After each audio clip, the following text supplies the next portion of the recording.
ಓಂ ಶ್ರೀ ಗುರುಭ್ಯೋ ನಮಃ ಹರಿ ಓಂ ಓಂ ನಮಃ ಸೂರ್ಯಃ ಪಿತಾಮಹೋ ವ್ಯಾಸಃ ವಸಿಷ್ಠೋ ತ್ರಿಪರಾಶರಃ ಕಶ್ಯಪೋ ನಾರದೋ ಗಾರ್ಗ್ಯಃ ಮರೀಚಿರ್ಮುನಿರಂಗಿರಾಃ ಲೋಮಶಃ ಪೌರಶಶ್ಚೈವ ಚವನೋ ಜಮನೋ ಭೃಗುಃ ಶೌನಕೋಷ್ಟಾದಶಶ್ಚೇತಿ ಜ್ಯೋತಿಷ್ಶಾಸ್ತ್ರಪ್ರವರ್ತಕಾಃ ನಮೋ ಋಷಿಭ್ಯಃ ನಮೋ ಮಹದ್ಭ್ಯಃ. ಪ್ರಿಯ ವೀಕ್ಷಕರೆಲ್ಲ ಭಗವಂತ ಅನುಕೂಲ ಅನುಗ್ರಹ ಮಾಡಲಿ. ಪ್ರಿಯ ವೀಕ್ಷಕರೇ, ಮಾಸ ಭವಿಷ್ಯವನ್ನು ಗಮನಿಸೋಣ. ಫೆಬ್ರವರಿ ತಿಂಗಳು ಹೇಗಿದೆ? ವೃಷಭ ರಾಶಿಯವರಿಗೆ ಏನಾದರೂ ಶುಭ ಇದೆಯಾ ಅಥವಾ ಇನ್ನೂ ತೊಂದರೆ ಆಗ್ತಾ ಇದೆಯಾ, ಏನಾದರೂ ಲಾಭದಾಯಕವಾದಂತಹ ಅನುಕೂಲತೆಗಳಾಗುತ್ತಾ ಎಂಬಂಥ ವಿಷಯಗಳನ್ನು ನಾವೆಲ್ಲ ಗಮನಿಸೋಣ. ನೋಡಿ, ಫಸ್ಟ್ ಗ್ರಹಸ್ಥಿತಿ ಹೇಗಿದೆ ಎಂಬುದನ್ನು ಗಮನಿಸೋಣ. ಯಾಕಂದರೆ ವೃಷಭ ರಾಶಿಯವರಿಗೆ ಸದ್ಯಕ್ಕೆ ಗುರುಬಲ ಇಲ್ಲ. ನಿಮಗೆ ಗೊತ್ತಿದೆ, 12ನೇ ರಾಶಿಯಲ್ಲಿ ಗುರು, ಹಾಗೆ ನಿಮ್ಮ ರಾಶಿಯಿಂದ 5ನೇ ರಾಶಿಯಲ್ಲಿ ಕೇತು, 6, 7 ರಾಶಿಯಲ್ಲಿ ಯಾರೂ ಇಲ್ಲ. 8ನೇ ರಾಶಿಯಲ್ಲಿ ಶುಕ್ರ, ನೋಡಿ 9ನೇ ರಾಶಿಯಲ್ಲಿ ರವಿ, ಕುಜ, ಬುಧರು. 9ನೇ ರಾಶಿಯಲ್ಲಿ ಬಹಳ ಶುಭ. 10ನೇ ರಾಶಿಯಲ್ಲಿ ಶನಿ, ಯಾಕಂದರೆ ಕರ್ಮಸ್ಥಾನದಲ್ಲಿ ಶನಿ. 11ನೇ ರಾಶಿಯಲ್ಲಿ ರಾಹು. ಈಗ ಮಿಕ್ಕಿರುವಂಥ ಬುಧ ಮತ್ತು ಕುಜ, ಶುಕ್ರರು ಕೂಡ ಒಂದು 11ನೇ ತಾರೀಕು ಅನಂತರದಲ್ಲಿ ಸ್ವಲ್ಪ ಮುಂದಿನ ರಾಶಿಗೆ ಹೋಗ್ತಾರೆ. ಆದರೆ ಆರಂಭದ ದಿವಸದಲ್ಲಿ ನಾನು ಹೇಳಿದಂಥ ರಾಶಿಯಲ್ಲೇ ಇರ್ತಾರೆ. ಹಾಗಾಗಿ ಇನ್ನೂ ಉತ್ತಮವಾದಂತಹ ಒಂದು ಹಬ್ಬ ಹರಿದಿನಗಳ ದಿವಸ ಯಾವುದು?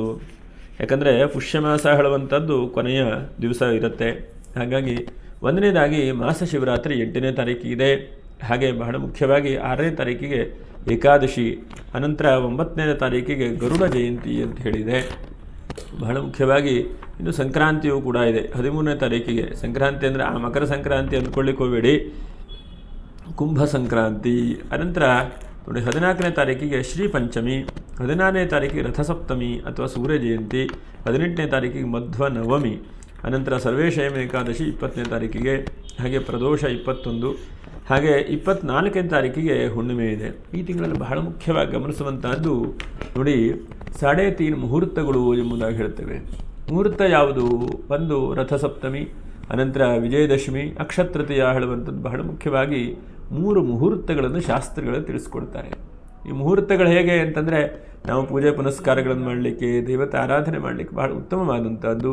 ಅದರಲ್ಲೂ ಕೂಡ ರಥಸಪ್ತಮಿ ಇದೆ 16ನೇ ತಾರೀಕಿಗೆ. ಹಾಗಾಗಿ ನೋಡಿ, ಅದು ಶುಕ್ರವಾರ ಇದೆ. ನೀವು ಏನೇ ಕೆಲಸಗಳನ್ನು ಆರಂಭ ಮಾಡಿ ಅದು ಹೆಚ್ಚಿನದಾದಂಥ ಅಭಿವೃದ್ಧಿ ಆಗುತ್ತೆ. ಯಾಕಂದರೆ ಆತ್ಮಕಾರಕನಾದಂಥ ಸೂರ್ಯ ಜಯಂತಿ ಮತ್ತು ರಥಸಪ್ತಮಿ, ಸೂರ್ಯನ ಪೂರ್ವಾಭಿಮುಖವಾಗಿ 7 ಕುದುರೆಗಳ ಮೇಲಕ್ಕೆ ಹೊರಡ್ತಾನೆ ಹೇಳುವಂಥದ್ದು. ಸಪ್ತಾಶ್ವ ಅಂಥೇಳಿ ಕರೀತೇವೆ. ಅದು ಬಹಳ ಉತ್ತಮವಾದಂಥ ಒಂದು ದಿವಸ. ಹಾಗಾಗಿ 16ನೇ ತಾರೀಕಿಗೆ ಏನಾದರೂ ನಿಂತಹ ಕೆಲಸಗಳನ್ನು ಪುನಃ ಆರಂಭ ಮಾಡುವಂಥದ್ದು, ಅಥವಾ ಏನಾದರೂ ವ್ಯಾಪಾರ ವ್ಯವಹಾರಗಳನ್ನು ಜಾಸ್ತಿ ಬೆಳೆಸುವಂಥದ್ದು, ಏನಾದರೂ ಹೆಚ್ಚಿನದಾಗಿ ನೀವು ಮಾಡುವಂತಹ ಒಂದು ಪ್ರಯತ್ನವನ್ನು ಮಾಡಿ. ಯಾಕಂದರೆ ಇದು ಶುಭವಾದಂಥದ್ದು. ಮತ್ತು ಯಾರ್ಯಾರು ಹುಟ್ಟಿದಿರಲ್ವ ಅಂಥವರಿಗೆ, ಈ ತಿಂಗಳಲ್ಲಿ ಹುಟ್ಟಿದಂಥ ವ್ಯಕ್ತಿಗಳಿಗೆ ಎಲ್ಲರಿಗೂ ಕೂಡ ದೀರ್ಘಾಯುಷ್ಯ ಸದಾರೋಗ್ಯ ಕೊಡಲಿ. ಮತ್ತು ಹುಟ್ಟಹಬ್ಬದ ಶುಭಾಶಯಗಳು. ಯಾಕಂದರೆ ದೈವಾನುಗ್ರಹವಾಗಲಿ ಅಂತೇಳಿ ದೇವತೆಗಳಲ್ಲಿ ನಾವು ಸದಾಕಾಲ ಬೇಡ್ಕೊಳ್ತಾ ಇರಬೇಕು, ಪ್ರಾರ್ಥನೆ ಮಾಡ್ತಾ ಇರಬೇಕು. ಆವಾಗ ದೇವತೆಗಳ ಅನುಗ್ರಹವಾಗುತ್ತೆ. ಇಲ್ಲಿ ನೋಡಿ, ಕೃತಿಕಾ ನಕ್ಷತ್ರ 2, 3, 4ನೇ ಪಾದ, ಕೃತಿಕಾ ನಕ್ಷತ್ರ ರೋಹಿಣಿ ನಕ್ಷತ್ರ 4ನೇ ಪಾದ 1, 2, 3, 4ನೇ ಪಾದ, ರೋಹಿಣಿ ಮೃಗಶಿರಾ ನಕ್ಷತ್ರ 1, 2 ಪಾದ. ಇವರು ಬಹಳ ಮುಖ್ಯವಾಗಿ ವಿಡಿಯೋ ಮುಗಿವರೆಗೂ ಕೂಡ ನೀವು ಗಮನಿಸಿ. ನಕ್ಷತ್ರ ಪರಿಹಾರಗಳನ್ನು ಕೂಡ ಹೇಳಲಿಕ್ಕಿದ್ದೇನೆ ನಾನು. ನೋಡೋಣ ಏನೇನು ಶುಭವಾದಂಥ ಫಲಗಳಾಗುತ್ತೆ ಹೇಳುವಂಥದ್ದನ್ನು ಗಮನಿಸೋಣ. ನೋಡಿ, ಶುಭವಾದಂಥದ್ದು 11ನೇ ತಾರೀಕರವರೆಗೂ ಕೂಡ ರಾಶ್ಯಾಧಿಪತಿ ಶುಕ್ರನು ನಿಮ್ಮ ರಾಶಿಯಿಂದ 8ನೇ ರಾಶಿಯಲ್ಲಿ ಇರ್ತಾನೆ. ಅನಂತರ ಅವನು 9ನೇ ರಾಶಿಗೆ ಹೋಗ್ಬಿಡ್ತಾನೆ. 9ನೇ ರಾಶಿಗೆ ಶುಕ್ರನು, ಕುಜ, ಬುಧ ಮತ್ತು ರವಿ 4 ಗ್ರಹಗಳು ಕೂಡ ಒಟ್ಟಿಗೆ ಇರ್ತಾರೆ. ಹಾಗೆ ಅನಂತರದಲ್ಲಿ 5ನೇ ತಾರೀಕು ಅನಂತರದಲ್ಲಿ ಕುಜನು ಮುಂದೆ ಹೋಗಿಬಿಡ್ತಾನೆ. ಹೀಗೆಲ್ಲ ಇದ್ದಾಗ ನಿಮಗೆ ಈ ತಿಂಗಳಲ್ಲಿ ನೋಡೋಣ ಏನೇನು ಶುಭವಾದಂಥ ಫಲಗಳು ಎಂಬುದನ್ನು ಗಮನಿಸೋಣ. ಒಂದನೇದಾದಂಥ ಶುಭವಾದಂಥ ಫಲಗಳು ಆರ್ಥಿಕವಾದಂಥ ಅನುಕೂಲತೆಗಳಾಗುವಂಥ ಸಾಧ್ಯತೆಗಳು. ಎಷ್ಟೋ ಸಲ ನಿಮಗೆ ದುಡ್ಡು ಬರುತ್ತೆ ಅಥವಾ ಏನೋ ಒಂದು ಕೆಲಸ ಆಗುತ್ತೆ, ಅಭಿವೃದ್ಧಿ ಆಗುತ್ತೆ ಅಂತ ಅಂದ್ಕೊಳ್ತಾ ಇರ್ತೀರಿ.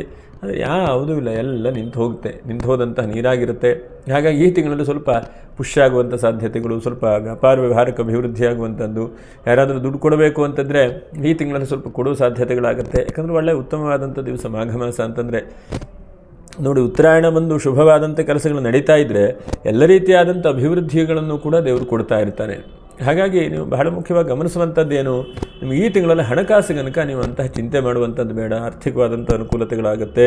ಮತ್ತು ಬಹಳ ಮುಖ್ಯವಾಗಿ ಗುರುವೇದಲ್ಲಿದ್ದಾನೆ ನೋಡಿ, ನಿಮಗೆ ಶುಭ ಕಾರ್ಯಗಳಾಗ್ತಾ ಇಲ್ಲ, ಮನೆಯಲ್ಲಿ ಚಿಂತೆ ಆತಂಕಗಳಾಗ್ತಾ ಇದೆ, ಅವಿವಾಹಿತರೆಲ್ಲ ಚಿಂತೆ ಮಾಡ್ತಾ ಇದ್ದಾರೆ, ವಿವಾಹ ಆಗ್ತಾ ಇಲ್ಲ ಅಂಥೇಳಿ. ಆದರೆ ಶುಕ್ರನ ಬಲ ಬಂದಿದೆ ಈಗ. ಹಾಗಾಗಿ ಶುಕ್ರ ಆದರೂ ಕೂಡ ಏನಾದರೂ ಚೇಂಜಸ್ ಮಾಡಬಹುದು. ಹಾಗಾಗಿ ಮನೆಯಲ್ಲೇನಾದರೂ ಮಂಗಳಕರವಾದಂಥ ವಾತಾವರಣ ನಡೆಯುವಂಥ ಸಾಧ್ಯತೆಗಳು. ಅನಂತರ ಋಣಬಾಧೆಗಳು ಬಹಳ ಮುಖ್ಯವಾಗಿ ಸಾಲ ಮಾಡಿಕೊಂಡಿದ್ರಿ, ತೊಂದರೆ ಆಗ್ತಾ ಇದೆ, ಯಾವುದೊಂದು ದೊಡ್ಡ ದೊಡ್ಡ ಕೆಲಸ ಕಾರ್ಯಗಳನ್ನು ಹಿಡ್ಕೊಂಡಿದ್ದೇನೆ, ಎಷ್ಟು ಮಾಡಿದರೂ ನನಗೆ ಅಭಿವೃದ್ಧಿ ಆಗ್ತಾ ಇಲ್ಲ, ಅಲ್ಲಿದ್ದಲ್ಲಿಗೆ ಖರ್ಚು ಆದಾಯ ಸರಿ ಆಗ್ತಾ ಇದೆ ಅಂದ್ಕೊಳ್ತಾ ಇದ್ದರೆ ಆದಾಯಗಳು ಜಾಸ್ತಿ ಆಗುವ ಹಾಗಾಗುತ್ತೆ. ಅನಂತರದಲ್ಲಿ ನೋಡಿ ಆರೋಗ್ಯದ ವಿಷಯದಲ್ಲಿ ಸ್ವಲ್ಪ ಚೇತರಿಕೆ ಆಗುವಂಥ ಸಾಧ್ಯತೆಗಳು. ರವಿ ಜೊತೆಗೆ ಯಾವಾಗ ಬುಧನೂ ಸೇರ್ತಾನೋ ಆವಾಗ ಬುಧಾದಿತ್ಯ ಯೋಗ ಆಗ್ತದೆ. ಅದರಿಂದ ಸ್ವಲ್ಪ ಮಟ್ಟಿಗೆ ಆರೋಗ್ಯದಲ್ಲಿ ಅಭಿವೃದ್ಧಿ ಆಗುವಂಥದ್ದು, ಯಾವುದೋ ನರಳಾಟ, ಚಿಂತೆ, ಟೆನ್ಷನು, ಬಹಳ ತಲೆನೋವು ಬರ್ತಾ ಇದೆಯಪ್ಪ, ಭಾಳ ಹೊಟ್ಟೆಯಲ್ಲಿ ತೊಂದರೆ ಆಗ್ತಾ ಇದೆ, ಹೀಗೆಲ್ಲ ಏನೇ ಚಿಕಿತ್ಸೆ ಮಾಡಲು ಸರಿಯಾಗ್ತಾ ಇಲ್ಲ ಅಂಥವರಿಗೆ ಹೆಚ್ಚಿನದಾಗಿ ಆರೋಗ್ಯದಲ್ಲಿ ದೃಢತೆ ಬರುತ್ತದೆ. ಹಾಗೆ ಬಹಳ ಮುಖ್ಯವಾಗಿ ನಿಮ್ಮ ಜೀವನ ಹಾಳುವಂಥದ್ದು ಎಷ್ಟೋ ಸಲ ಎಚ್ಚರಿಕೆಯನ್ನು ಮಾಡ್ತಾ ಇರ್ತೀರಿ, ಆದರೂ ತೊಂದರೆ ಆಗ್ತದೆ. ನೋಡಿ ಎಷ್ಟೋ ಸಲ ಕೆಲಸ ಕಾರ್ಯಗಳನ್ನು ಕಂಪ್ಯೂಟರ್ ಮಾಡ್ತಾ ಇದ್ದಾಗ ಏನೇನೋ ಯೋಚನೆಗಳು ಬರುತ್ತೆ, ಟೆನ್ಷನ್ ಆಗಿ ಯಾವ್ಯಾವುದೋ ಪ್ರೆಸ್ ಆಗಿಬಿಡುತ್ತೆ, ಆವಾಗ ಏನೋ ತೊಂದರೆ ಆಗುತ್ತೆ ಅಂತ ಅಂದ್ಕೊಳ್ತೀರಿ, ಆದರೂ ತೊಂದರೆ ಆಗುತ್ತೆ. ಇಂತಹದ್ದೆಲ್ಲ ಪರಿಹಾರ ಸಿಗುವಂಥ ಚಾನ್ಸಸ್ಸು. ಮತ್ತು ಪರಾಕ್ರಮ ಬಹಳ ಮುಖ್ಯವಾಗಿ ನಿಮ್ಮ ಶಕ್ತಿ ಸಾಮರ್ಥ್ಯಗಳು ಜನಕ್ಕೂ ಗೊತ್ತಾಗ್ತದೆ ಮತ್ತು ಅದು 4 ಜನಕ್ಕೆ ಪಸರಿಸುತ್ತೆ. ಅದು ತುಂಬ ಉತ್ತಮವಾದಂತಹ ಫಲಗಳನ್ನು ಕೊಡುತ್ತದೆ. ಅದರ ಜೊತೆಗೆ ಸುಖಸ್ಥಾನ ನೋಡಿ, ಸುಖಸ್ಥಾನಾಧಿಪತಿ ಆದಂಥ ರವಿ ಭಾಗ್ಯದಲ್ಲಿ ಕೂತ್ಕೊಳ್ಳುವಂಥದ್ದು ಒಳ್ಳೆಯದು ಆ್ಯಕ್ಚುಲಿ. ಹಾಗಾಗಿ ಮನೆಗೆ ಬೇಕಾದಂಥ ವಸ್ತುಗಳನ್ನು ಖರೀದಿ ಮಾಡುವಂಥದ್ದು, ಅಥವಾ ಒಂದು ಧಾರ್ಮಿಕವಾದಂಥ ಪೂಜೆ ಪುನಸ್ಕಾರಗಳಲ್ಲಿ ಭಾಗಿಯಾಗುವಂಥದ್ದು, ಅಥವಾ ನಿಮ್ಮ ಮನೆಯಲ್ಲೇ ಮಾಡಿಸುವಂಥದ್ದು, ಅಥವಾ ಏನೋ ಒಂದು ಕಡೆ ಸತ್ಯನಾರಾಯಣ ಸ್ವಾಮಿ ಪೂಜೆ ನಡೀತಾ ಇದೆ ಅಂತಂದರೆ ನೀವು ಅದಕ್ಕೆ ಹೋಗಿ ಶ್ರದ್ಧೆಯಿಂದ ಕೈ ಮುಕ್ಕೊಂಡು ನಿಂತ್ಕೊಳ್ಳುವಂಥದ್ದು, ಹೀಗೆ ಒಂದು ಧಾರ್ಮಿಕವಾದಂತಹ ಪೂಜೆ ಪುನಸ್ಕಾರಗಳ ಭಾಗವಹಿಸುವಂಥ ಅವಕಾಶಗಳು ಕೂಡ ಬಹಳ ಮುಖ್ಯವಾಗುತ್ತೆ. ಮತ್ತು ಅನಂತರದಲ್ಲಿ ಕೆಲಸಕ್ಕೆ ಬಲ ನೋಡಿ, ವೃತ್ತಿ ಜೀವನದಲ್ಲಿ ಬಲ. ನಿಮಗೆ ವೃತ್ತಿ ತಪ್ಪು ಹೋಗಿದೆ ಅಥವಾ ವೃತ್ತಿ ಸಿಕ್ಕಿಲ್ಲ, ಏನೋ ಬಹಳ ಟೆನ್ಷನ್ ಆಗ್ತಾ ಇದೆಯಪ್ಪ, ಯಾಕೋ ಕೆಲಸ ಕಾರ್ಯಗಳೇ ನಡೀತಾ ಇಲ್ಲ ಅಂತ ಅಂದ್ಕೊಳ್ತಾ ಇದ್ದರೆ ವೃತ್ತಿ ಜೀವನದ ಅಭಿವೃದ್ಧಿ ಆಗುವಂಥ ಸಾಧ್ಯತೆಗಳು ಬಹಳ ಮುಖ್ಯವಾಗಿ. ನೋಡಿ ನಿಮಗೆ ಬ್ಯಾಂಕಿಂದ ಹೆಚ್ಚಿನದಾದಂಥ ಅನುಕೂಲತೆಗಳಾಗುತ್ತೆ. ಬ್ಯಾಂಕಲ್ಲಿ ಲೋನ್ ಸಿಕ್ಕಿಲ್ಲ, ಸಮಸ್ಯೆಗಳಾಗ್ತಾ ಇದೆ, ಟೆನ್ಷನ್ ಆಗ್ತಾ ಇದೆ ಅಂತಂದರೆ ಬ್ಯಾಂಕಿನಲ್ಲಿ ಏನೋ ಒಂದು ಸಮಾಧಾನ ವ್ಯವಸ್ಥೆಗಳು ಸಿಗುವಂಥ ಸಾಧ್ಯತೆಗಳಾಗುತ್ತೆ. ಹಳೆಯ ವಾಹನ ಬದಲಾವಣೆ ಆಗುವಂಥದ್ದು ಕೆಲವು ಜನಕ್ಕಾಗ್ಬೋದು, ಯಾಕಂದ್ರೆ ನಾವು ಹೇಳುವಂಥದ್ದು ಗೋಚಾರ ಫಲ ಅಂಥೇಳಿ. ಹಾಗಾಗಿ ನಿಮ್ಮ ಜಾತಕ ದಶಾಭುಕ್ತಿಗಳ ಮೇಲೆ ವ್ಯತ್ಯಾಸವೂ ಕೂಡ ಇರ್ತದೆ. ಇದೇ ಸರ್ವಕಾಲೀನ ಹೇಳುವಂಥದ್ದಲ್ಲ, ಆದರೂ ಕೂಡ ವಾಹನ ಎಷ್ಟೋ ಜನ ಬದಲಾವಣೆ ಮಾಡಬೇಕು ಅಂದ್ಕೊಳ್ತಾ ಇರ್ತೀರಿ, ಅಂಥವ್ರಿಗೆ ವಾಹನದಲ್ಲಿ ಬದಲಾವಣೆ ಆಗುವಂಥ ಸಾಧ್ಯತೆಗಳಾಗುತ್ತೆ. ಮತ್ತು ತಾಯಿಯ ಆಶೀರ್ವಾದ ಅನುಗ್ರಹ ಈ ತಿಂಗಳಲ್ಲಿ ವಿಶೇಷವಾಗಿ ಸಿಗುತ್ತೆ. ಎಷ್ಟೋ ಸಲ ನಾವೆಲ್ಲ ಒಂದು ಕಡೆಗಿರುತ್ತೆ, ತಂದೆ ತಾಯಿ ಎಲ್ಲ ಒಂದು ಕಡೆಗಿರ್ತಾರೆ. ಹಾಗೆ ಅಂಥವರಿದ್ದರೆ ಒಂದು ಮಾತೃವಾತ್ಸಲ್ಯ, ತಾಯಿ ಸೇವೆ ಮಾಡುವಂಥದ್ದು, ತಾಯಿ ಅನುಗ್ರಹ ಇದೆಲ್ಲವೂ ಕೂಡ ಸಿಗತ್ತೆ. ನಿಜವಾದಂತಹ ದೇವರು ಯಾವುದಪ್ಪ ಅಂತಂದರೆ ಜಗತಃ ಪಿತರೂ ಒಂದೇ ಪಾರ್ವತಿ ಪರಮೇಶ್ವರು ಜಗತ್ತಿಗೆ ಹೇಗೆ ದೇವರು, ಅದೇ ಥರ ನಮಗೆ ನಮ್ಮ ತಂದೆ ತಾಯಿ ದೇವರು. ಹಾಗಾಗಿ ತಾಯಿ ಆಶೀರ್ವಾದ ವಿಶೇಷವಾಗಿ ಸಿಗುತ್ತೆ. ಮತ್ತು ಅಭಿವೃದ್ಧಿ ಪಥಗಳ ಕಡೆಗೆ ನಿಮ್ಮ ಬುದ್ಧಿ ಓಡುತ್ತದೆ. ನಾನು ಏನು ಮಾಡಬೇಕು, ಯಾವ ಕೆಲಸಗಳನ್ನು ಮಾಡಬೇಕು, ನಾನು ಈ ಕೆಲಸಗಳನ್ನು ಮಾಡಿದರೆ ಎಷ್ಟು ನನಗೆ ಲಾಭಾಂಶ ಸಿಗುತ್ತೆ, ನಾನು ಏನು ಮಾಡಿಕೊಂಡ್ರೆ ನನಗೆ ಶುಭವಾಗುತ್ತೆ, ಇದೆಲ್ಲ ನಿಮ್ಮ ಬುದ್ಧಿಗೆ ಓಡುತ್ತೆ. ಯಾಕಂದರೆ ಬುದ್ಧಿ ಕರ್ಮಾನುಸಾರಿಣಿ ಎಂಬುದಾಗಿ ಹೇಳಿದ್ರು ತಿಳಿದವರು. ಅರ್ಥ ಏನು, ನಮ್ಮ ಪ್ರತಿಯೊಂದು ಬುದ್ಧಿಯೂ ಕೂಡ ನಾವು ಏನು ಕರ್ಮಗಳನ್ನು ಮಾಡಿದೇವೋ, ಏನು ಜನ್ಮಾಂತರವನ್ನು ಮಾಡಿದೇವೋ ಅದರ ಮೂಲಕವಾಗಿ ಬುದ್ಧಿಯು ಪ್ರಾಪ್ತಿಯಾಗ್ತದೆ. ನೋಡಿ ಎಷ್ಟೋ ಜನಕ್ಕೆ ತುಂಬ ಚುರುಕಾದಂಥ ಬುದ್ಧಿ ಇರುತ್ತೆ, ತುಂಬ ಜನಕ್ಕೆ ಟೆನ್ಷನ್ನು, ಯೋಚನೆ, ತೊಂದರೆ ಇರುವಂಥ ಬುದ್ಧಿ ಇರುತ್ತೆ. ಹಾಗಾಗಿ ಅತ್ಯಂತ ಸೂಕ್ಷ್ಮವಾದಂಥ ಬುದ್ಧಿ ನಿಮಗೆ ಏನಕ್ಕೆ ಬರ್ತಾ ಇದೆ ಅಂತಂದರೆ ಹಿಂದೆಲ್ಲ ಮಾಡಿದಂಥ ಒಳ್ಳೆಯ ಕೆಲಸಗಳು, ಹಿಂದೆ ಜನ್ಮಾಂತರವಾದಂಥ ಪುಣ್ಯದಿಂದ ಬರ್ತಾ ಇದೆ. ಹಾಗೆ ಬಹಳ ಮುಖ್ಯವಾಗಿ ಅಭ್ಯುದಯ ಆಗುವಂಥ ಒಂದು ತಿಂಗಳು. ಈ ತಿಂಗಳಲ್ಲಿ ನಿಮಗೆ ಅಭ್ಯುದಯ ಏನು ಅಂದ್ಕೊಳ್ತಿರೋ ಅದು ಜಾಸ್ತಿ ಆಗಿ ನಿಮಗೆ ಫಲಕಾರಿ ಆಗುವಂಥ ಸಾಧ್ಯತೆಗಳು. ಮತ್ತು ನಿಮ್ಮ ಒಳಗಡೆಗೆ ಶತ್ರುಗಳಿದ್ದಾವೆ. ಏನಪ್ಪ ಒಳಗಡೆಗೆ ಒಂದು ಆಲಸ್ಯತನ ಇದೆ, ಮತ್ತು ನನ್ನ ಕೈಲಿದು ಆಗಲ್ಲ ಹೇಳುವಂಥದ್ದು, ಮತ್ತು ಇಷ್ಟೆಲ್ಲ ಪ್ರಯತ್ನ ಮಾಡ್ತಾ ಇದ್ದೀನಿ ಏನೂ ಫಲ ಆಗ್ತಾ ಇಲ್ಲ ಹೇಳುವಂಥದ್ದು, ಇಂಥದ್ದನ್ನೆಲ್ಲ ಬಿಟ್ಟುಬಿಡಿ. ಯಾಕಂದರೆ ಉತ್ಸಾಹ ನಮಗೆ ಸದಾಕಾಲ ಇರಬೇಕು. ನೋಡಿ ಸೂರ್ಯನು ಮೋಡ ಹೇಗೆ ಇರಲಿ, ಸೂರ್ಯನ ಅವನ ಸಮಯಕ್ಕೆ ಅವನು ಪ್ರಕಾಶಮಾನವಾಗಿ ಮಾಡಿಯೇ ಮಾಡ್ತಾನಲ್ವಾ. ಯಾಕಂದರೆ ಶಾಸ್ತ್ರಗಳಲ್ಲಿ ವೇದಗಳಲ್ಲಿ ಹೇಳುತ್ತೆ, ಭೀಷಾಸ್ಮಾದ್ವಾತಃ ಪವತೆ ಭೀಷೋದೇತಿ ಸೂರ್ಯ ಭೀಷಾಸ್ಮಾದಗ್ನಿಶ್ಚೇಂದ್ರಶ್ಚ ಎಂಬುದಾಗಿ. ಅಂದರೆ ಅರ್ಥ ಏನಂದರೆ ಎಲ್ಲ ದೇವತೆಗಳು ಕೂಡ ಆವಾವ ಕಾಲಕ್ಕೆ ಏನೇನು ಕೊಡಬೇಕು ಅದನ್ನು ಕೊಡ್ತಾನೇ ಇರ್ತಾರೆ ಅಲ್ವಾ. ಹಾಗಾಗಿ ನಾವೇನಂತಂದರೆ ನಮಗೆ ಕೆಲಸ ನಡೆದಾಗ ಭಾರಿ ಖುಷಿಯಾಗಿರ್ತೇವೆ, ಸಂತೋಷವಾಗಿ. ಕೆಲಸ ನಡೆದಿಲ್ವೋ ದೇವರನ್ನೂ ಬೈಕೊಳ್ತೇವೆ, ಎಲ್ಲರನ್ನೂ ಬೈಕೊಳ್ತೇವೆ, ನಮಗೆ ಮನಸ್ಸಿಗೆ ಸಮಾಧಾನ ಇರುವುದಿಲ್ಲ. ಆದರೆ ಇದು ಕೆಲಸ ನಡೀತಾ ಇಲ್ಲ, ನಾವು ಯಾವ ಥರ ಮಾಡಬೇಕು ಹೇಳುವುದನ್ನು ಗಮನಿಸೋದಿಲ್ಲ. ನೋಡಿ ಯೋಚನೆ ಮಾಡಿ, ಬಹಳ ಜನ ಹಾಗೆ ಮಾಡೋರಿದ್ದಾರೆ.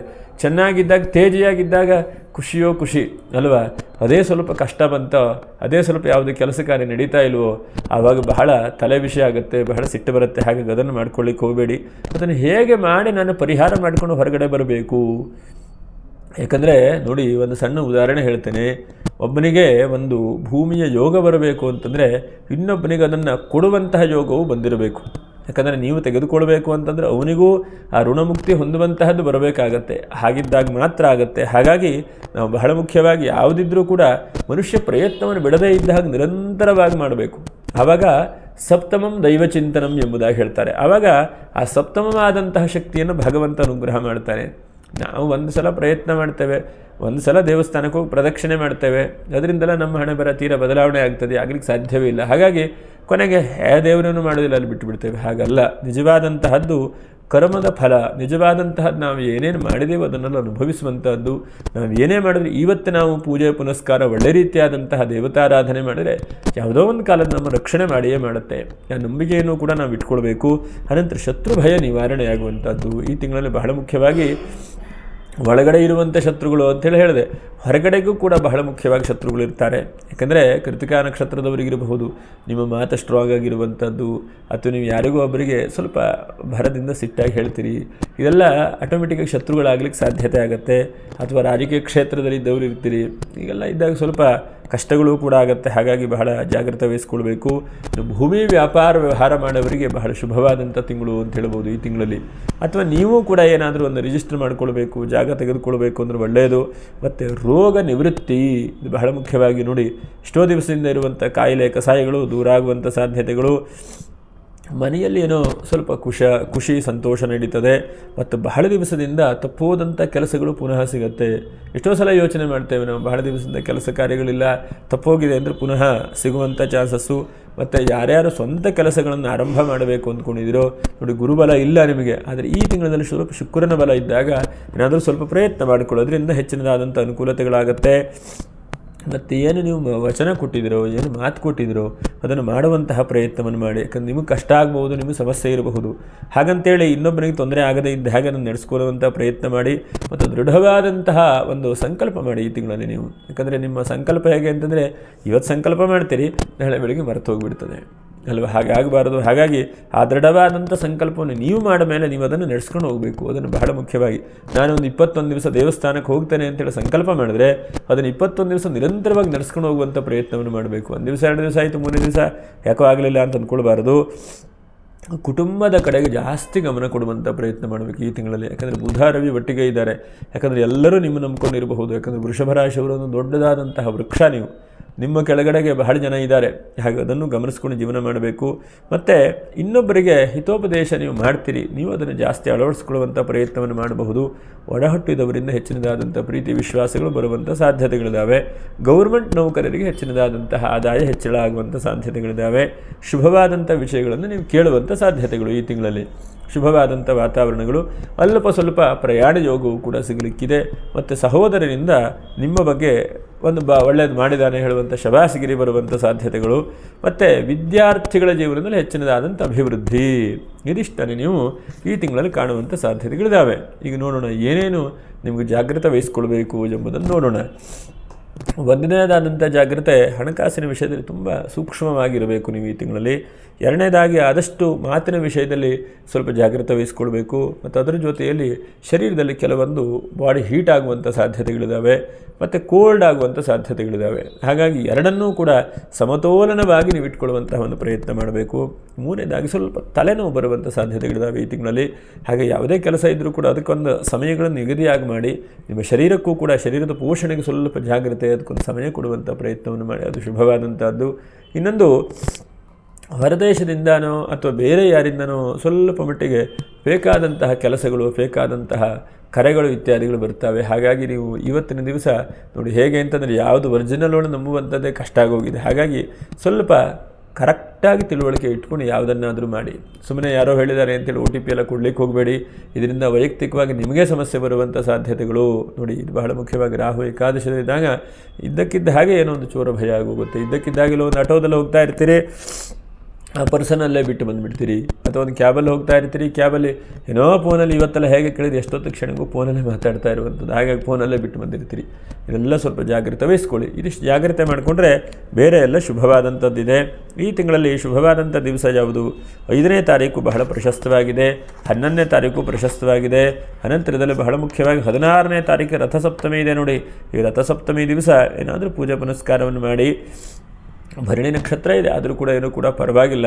14ನೇ ತಾರೀಕಿಗೆ ಮಾಡಿ. ಅನಂತರದಲ್ಲಿ ನಿಮಗೆ 22ನೇ ತಾರೀಕಿದೆ. ಇದಿಷ್ಟೇನಾದರೂ ದೇವಸ್ಥಾನಕ್ಕೆ ಹೋಗುವುದು, ಪೂಜೆ ಪುನಸ್ಕಾರ ಮಾಡುವಂಥದ್ದು, ಒಳ್ಳೆ ಕೆಲಸ ಕಾರ್ಯಗಳನ್ನು ಮಾಡಿ ಇದರಿಂದ ಸ್ವಲ್ಪ ಮಂಗಲ ವಾತಾವರಣಗಳು ನಿಮಗೆ ಬರುತ್ತೆ.